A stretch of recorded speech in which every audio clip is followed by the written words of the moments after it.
We're not going to solve big problems in this city with small ideas. We need bold ideas if we're going to... They were talking for their political lives, and at times they did it all together.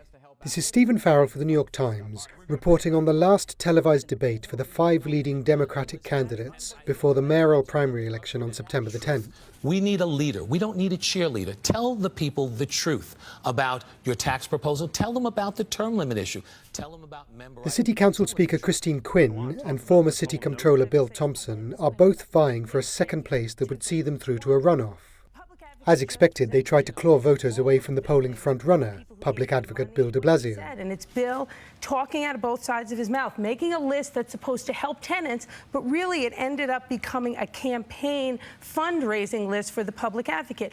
But some way behind in the opinion polls, Anthony Weiner seemed to have calculated that while he has no chance of overtaking Mr. de Blasio, Ms. Quinn might be a manageable target. But, no one's fought harder to stand up to slumlords than Bill has. I mean, that's not the good issue to hit him on. I mean, he's been good on that stuff. All the major real estate interests stood up, who wanted a third term for Mayor Bloomberg, and you gave it to him. That's the real crime. At times, Mr. de Blasio tried to stand above it all.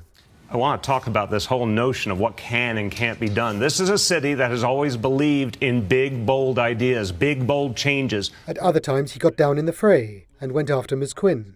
But for 3 years, at the urging of the business community, you would not allow a vote on the paid sick days bill. But overall, Mr. de Blasio spent much more time on the defensive. Mr. de Blasio, you did support a legislative repeal of term limits back in 2005. I laid out a very specific plan with extensive hearings and all that. Nothing like that happened. The debate lacked killer blows and no one self-destructed.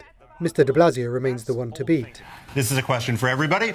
Ms. Quinn, you have been described by some as having a short temper, while Mr. de Blasio, you have been called indecisive. But one revealing passage came when each candidate was asked to address his or her supposed weakness. I don't think it's a question about temperament. It's a question about being tough. So when it comes to standing up and fighting for those in the New York City Housing Authority, because they've been treated not as second class, but third and fourth class citizens, I have passion. I'll take on the fight. Look, I got to tell you something. There's no doubt about it. I'm an imperfect messenger for a lot of the things that I want to do. You know things about me. But I work for the people. So I have been proud to be clear and decisive and consistent in fighting for the people's needs. They may have convinced themselves. September the 10th will be the first test of whether they convinced voters. Thank you, candidates. That concludes the Democratic mayoral primary debate.